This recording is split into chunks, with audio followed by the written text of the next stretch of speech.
264 runners, and they tracked them over 5 months.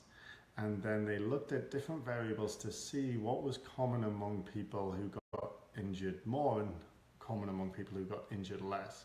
And one of the variables that they tracked was how many shoes they were having in their sort of weekly cycle.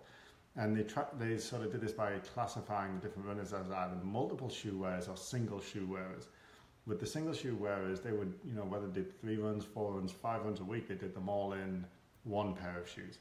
Whereas the multiple shoe wearers, they would cycle through, more than one pair, 2 or 3 pairs for different runs. And they actually found that the ones who were cycling through different pairs of shoes had less injuries than those who were just wearing the one pair of shoes. And the way they explained this finding was that they said that they sort of cited some research, which if you want to read the blog that's linked above in the description, it goes through in more detail what research they looked at. But they were sort of talking about how different running shoes will actually change the way you run a little bit. And because most running injuries are repetitive stress injuries, meaning that a given tissue in our leg has experienced more stress than it's able to adapt to, they hypothesized that the reason that the multiple shoe runners got less injuries is because they were running slightly differently on different runs. And that was adding some variety to where the load was falling within their legs and making it less likely that a given tissue within their legs is going to get overloaded. So the take-home message from that is that running in more than one pair of shoes per week is a good idea. So if Christmas is coming up, you only got one pair of shoes to run in the minute, might be worth investing in some more, asking for some for Christmas. You now have some scientific proof to bring up to your partner. If you want to buy more running shoes, you can say, I need to buy them because it's going to reduce my injury risk, and I have scientific proof, so that's good.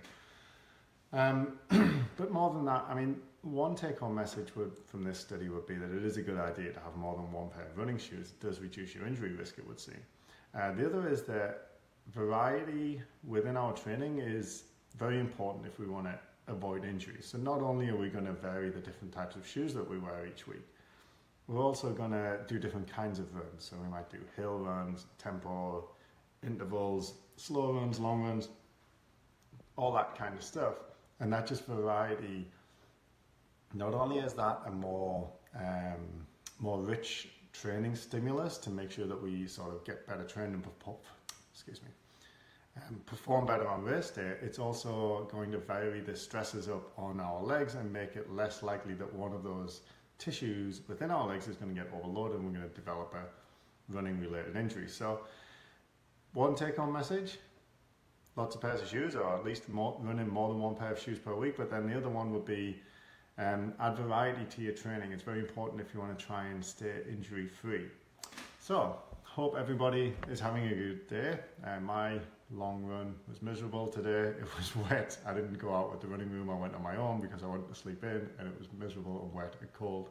And I'm glad it's over. So I hope everybody else enjoyed their run too.